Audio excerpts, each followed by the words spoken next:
որ անի շատ քիչ տեսակներ են արտահայտվում, եւ առանց այո, իրականություն, որտեղ մեր բանիները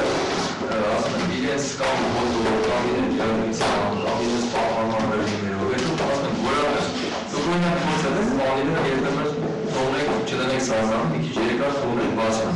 Փորձեք թողնել, տեսեք մի քիչ հետաքրքիր կերպարանքներ ասում ստանալ։ Մի մասը ինչ-որ այդպես դերնում է ու դառնում ինչ-որ ժիրիի պես մի բան։ Մեկը կարող է դառնալ ոսկորենման ֆիլմ, մյուսը չգիտեմ ինչ, այսինքն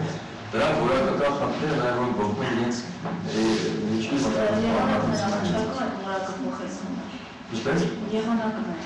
Եղանակը ասում եմ դες որակի նկատմամբ պատկերացումները պետք է ավելի լավ իրազեկնեն եւ երկրորդը պետք է հսկողությունը ավելի խստացվի, բայց օբյեկտիվ ոչ թե հսկողության տակ պիտի փորձեն կոռուպցիան շտանել, այլ պետք է օբյեկտիվ, անշահախնդիր, անսովորական հսկողություն։ Դրա համար պիտի լինեն ապաստան լաբորատորիան։ Հիմա եթե ձեռնարկությունը շահագրգռված է արտահանելու, ինքը կորոնի որ ճիշտ լաբորատորիան գործարկել, դեռ գիտի որ իր համար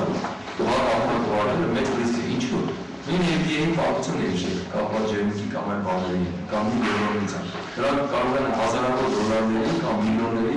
տուգանքներ լինեն։ Դրանք կարող են մարդու կյանքի են, դրանք կարող են ուղղակի կոնֆիսկացիայի պատճառ լինեն, որտեղ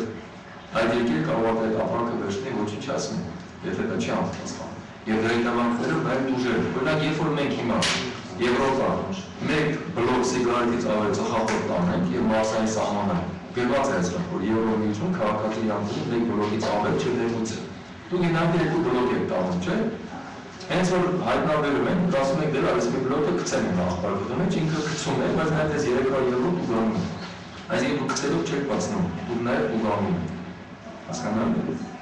Այսինքն Եվրոպան շատ խիստ է, ինքը չի ասում, դրա Հայաստանից ես չգիտեի, ես բլոկի մարտից աղբարկոդը գնում։ Ինքը համը գցել է տալի, համը տուգանում է։